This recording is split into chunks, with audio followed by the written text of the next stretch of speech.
সবার প্রায় অন্তিম লগ্নে আমরা এসে পৌঁছেছি। দীর্ঘ প্রতীক্ষার পরে এবার আপনাদের সামনে তার বক্তব্য পেশ করতে আসবেন কেন্দ্রীয় ভূতল ও পরিবহন দপ্তরের ভারপ্রাপ্ত মন্ত্রী মাননীয় নীতিন গডকরিজি।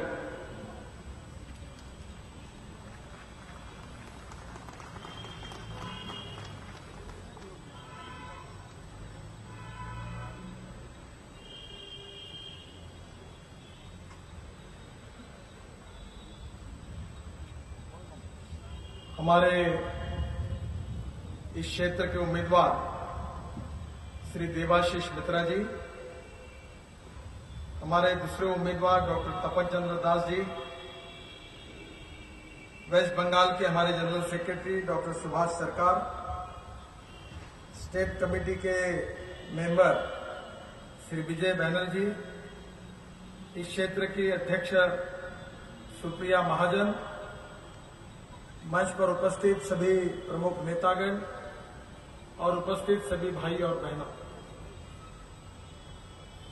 बंगाल का ये चुनाव ये किसी नेता के भविष्य का फैसला करने वाला चुनाव नहीं है। ये चुनाव इस बात को निश्चित करेगा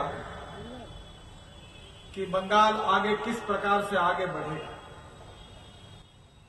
आपको याद है कि आपने बंगाल में कांग्रेस की सरकार को देखा है, आपने सीपीएम की सरकार को देखा है और आपने ममता जी के नेतृत्व में तृणमूल सरकार को भी देखा है।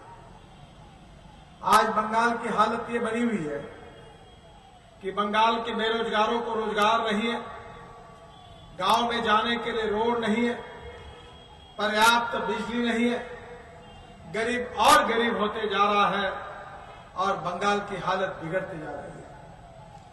कानून और व्यवस्था के धज्जियां उड़ी है। बांग्लादेश से अवैध रूप से लोग आ रहे हैं और यहां बस रहे हैं और यहां स्थानिक लोगों की हालत और दिन ब दिन बिगड़ती जा रही है। क्या बंगाल के युवाओं को रोजगार मिल सकता है? क्या बंगाल के किसानों को उनकी फसल की सही कीमत मिल सकती है? क्या बंगाल देश में विकसनशील राज्य में आगे जा सकता है? मुझे लगता है कि इसका फैसला बंगाल की जनता को करना होगा।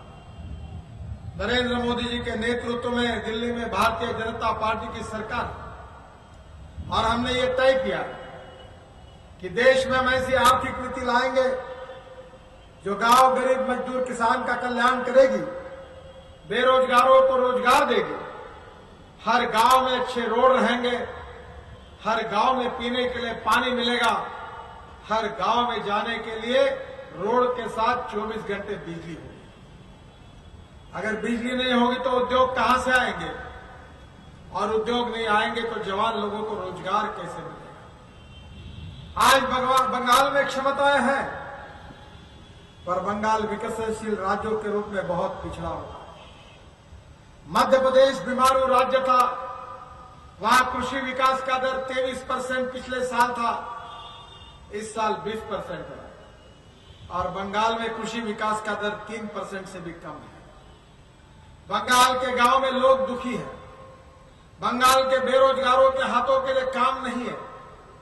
और हमारे भारत की सरकार ने यह तय किया है कि हम देश का विकास करेंगे और देश का विकास अगर करना है तो देश में अच्छे रोड बनाने होंगे।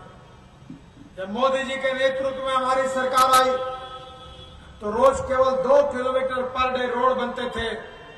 आज मुझे खुशी हो रही है कि आज हम 20 किलोमीटर यानी 10 गुना ज्यादा रोड रोज बना रहे हैं। हमारे कोई ब्रिज गिरे नहीं है। आपके यहां की स्थिति ऐसी है कि ब्रिज बन जाते हैं, टूट जाते हैं। ये क्यों हो रहा है?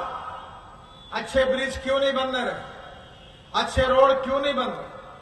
और इतना ही नहीं तो हल्दिया का पोर्ट है, कलकत्ता का पोर्ट है। हमने निर्णय किया कि हम बंगाल में सागर नाम का नया पोर्ट बनाएंगे और जहां बंगाल के युवाओं के हाथों को काम देंगे। हमने गंगा में जलमार्ग शुरू कर दिया। वाराणसी से हल्दिया तक 1620 किलोमीटर गंगा में जलमार्ग के कार्य का शुभारंभ कर दिया। साहिबगंज झारखंड में, वाराणसी उत्तर प्रदेश में और हल्दिया बंगाल में 3 जगह पर मल्टी मोडल हब बन रहे हैं, जहां रोड भी होंगे, जहां रेलवे भी होंगी और जहां जलमार्ग भी होगा। बहनों और भाइयों, 5 जगह पर रो सर्विस बना रहे हैं। अब आने वाले समय में आप ब्रह्म बंगाल में कलकत्ता से ब्रह्मपुत्रा पर जाकर डायरेक्ट बांग्लादेश तक जा सकते हैं। हमने 25 जगह के बांग्लादेश के साथ एग्रीमेंट साइन किया। फराक्का से फ्लैश जो है वो बांग्लादेश में एक्सपोर्ट हो रही है। इतना ही नहीं तो बंगाल में तैयार किया हुआ माल अब बांग्लादेश को जाएगा। बांग्लादेश के मंत्री, ट्रांसपोर्ट मंत्री मुझे मुंबई में मिले। मुंबई में वर्ल्ड मैराटाइम कॉन्फ्रेंस हुई। उनने मुझे कहा कि बांग्लादेश और भारत के बीच में 6 मिलियन टन हमारे एक्सपोर्ट और इंपोर्ट होता है, और ये माल रोड से जाता है। हमने तय किया कि हम कलकत्ता में कॉन्फ्रेंस करेंगे, सभी जो एक्सपोर्टर है उनको बुलाएंगे, एक ढाका में करेंगे, और इसके बाद कलकत्ता से जो माल है वो रोड से नहीं तो ब्रह्मपुत्रा से, पानी से चितगांव तक और ढाका तक बांग्लादेश में जाएगा। ये निर्णय हमने किया। आपको पता होगा कि हमारे त्रिपुरा में अगरतला से अगर कलकत्ता आना है तो 16 घंटे लगते थे। मैंने बांग्लादेश के मंत्री के साथ एग्रीमेंट किया। अब अगरतला से निकली हुई बस ढाका में जाकर कलकत्ता में 6 साढ़े 6 घंटे में, 7 घंटे में पहुंच जाती है।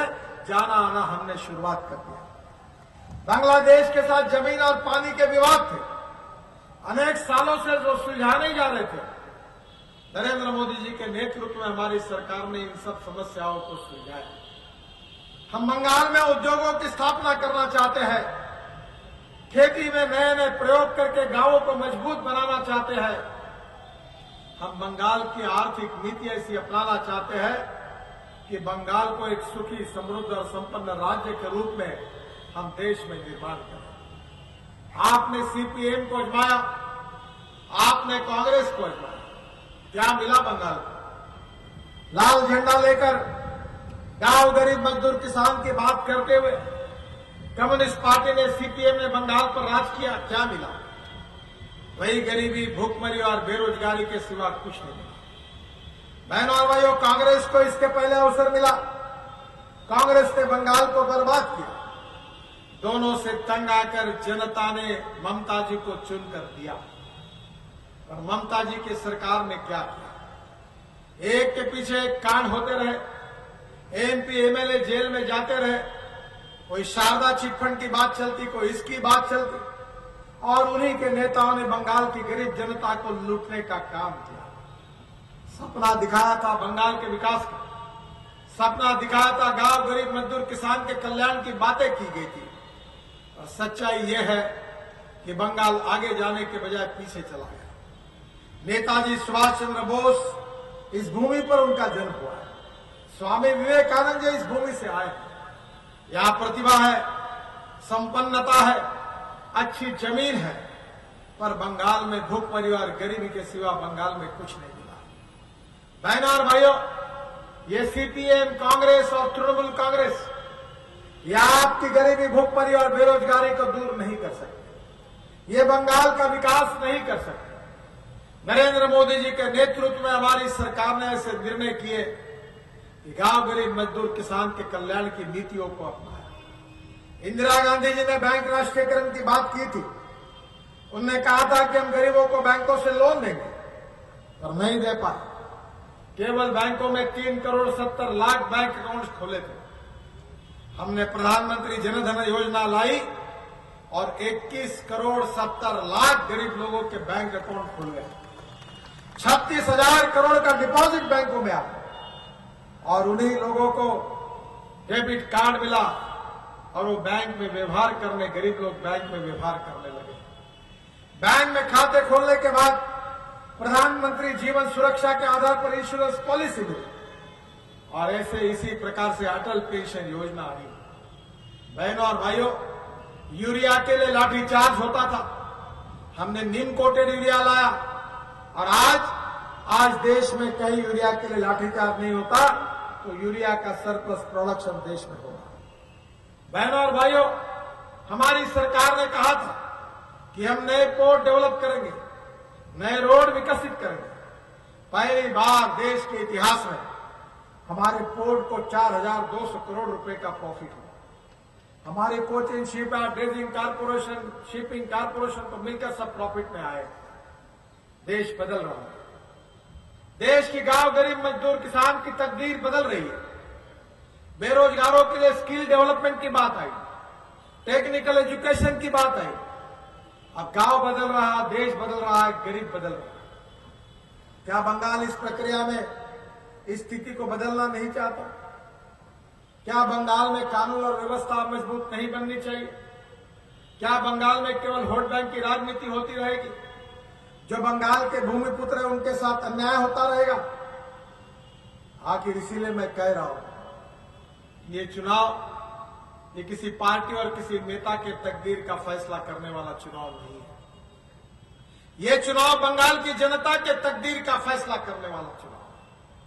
आपको गरीबी, भूखमरी, बेरोजगारी से अगर मुक्ति चाहिए, आप बंगाल में नए उद्योग लाना चाहते हैं, आप बंगाल में अच्छे रोड बनाना चाहते हैं, आप बंगाल में 24 घंटे बिजली चाहते हैं, आप बंगाल में जलमार्ग का विकास करना चाहते हैं, आप बंगाल में उद्योग व्यापार को बढ़ाकर नए रोजगार का निर्माण करना चाहते हैं, तो जिन लोगों ने बंगाल के साथ विश्वासघात किया, जिन लोगों ने झूठे वादे करके जनता को एक प्रकार से गुमराह करने का काम किया है, वो तीनों पार्टी को आप आजमा कर देख चुके हैं। अब मैं पहली बार आपको यही कहूंगा कि जरा भारतीय जनता पार्टी को भी 5 साल आजमा कर देखिए। जो 50 साल में कांग्रेस पार्टी, सीपीएम और तृणमूल कांग्रेस नहीं कर सकी, वो काम अगर हम 5 साल में करके अगर नहीं दिखाएंगे तो हमको भी बदल दीजिए और एक बार हमको आजमा कर देखिए, हमको भी अवसर दीजिए।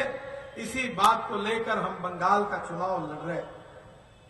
मुझे पता है कि इसके पहले हमको सफलता नहीं मिली। बंगाल में हम ताकत करके नहीं थे, पर जनता अब तीनों पार्टियों से मुक्ति चाहती है। अब जनता नया पर्याय चाहती है। जनता, बंगाल की जनता नरेंद्र मोदी जी के नेतृत्व में नई अपेक्षा की तरफ देख रही है और मेरा विश्वास है कि इन अपेक्षाओं का रूपांतर इन अवसरों में होगा और भारतीय जनता पार्टी को निश्चित रूप से अवसर मिलेगा। और इसी अवसर के लिए मैं आपसे प्रार्थना करने के लिए आया हूं कि इस क्षेत्र से हमारे जो उम्मीदवार हैं, दोनों श्री देवाशीष मित्र, श्री डॉक्टर तपन चंद्र दास, ये दोनों हमारे कैंडिडेट है। इसी क्षेत्र में बाजू लगकर है, दोनों भी खड़े हैं। दोनों अच्छे सेवक हैं, ईमानदारी से आपका आवाज विधानमंडल में उठाना चाहते हैं, ईमानदारी से आपकी सेवा करना चाहते हैं। मैं आपको अनुरोध करने के लिए आया हूं कि उनको जिताइए, कमल की बटन दबाइए, भारतीय जनता पार्टी को विजयी बनाइए और बंगाल को भय, भूख, आतंक और भ्रष्टाचार से मुक्त करिए। बंगाल को गरीबी, भूखमरी, बेरोजगारी से मुक्ति दिलाइए और सुखी, समृद्ध, संपन्न, शक्तिशाली बंगाल, जो विवेकानंद जी का बंगाल है, जो स्वामी रामकृष्ण परमहंस जी का बंगाल है, जो नेताजी सुभाष चंद्र बोस का बंगाल है, जो डॉक्टर श्यामा प्रसाद मुखर्जी का बंगाल है, जो रविंद्रनाथ टैगोर का बंगाल है, जो बंगाल की साहित्य, इतिहास, संस्कृति, विरासत, इसके आधार पर देश को दिशा देने का काम जिस बंगाल ने किया है, उस बंगाल की तकदीर को अगर बदलना है तो भारतीय जनता पार्टी को जिताइए और भारतीय जनता पार्टी को आपकी सेवा करने का अवसर दीजिए। यही आपसे अनुरोध करता हूं। बहुत बहुत धन्यवाद। भारत माता की, भारत माता की, भारत माता की। नमस्कार।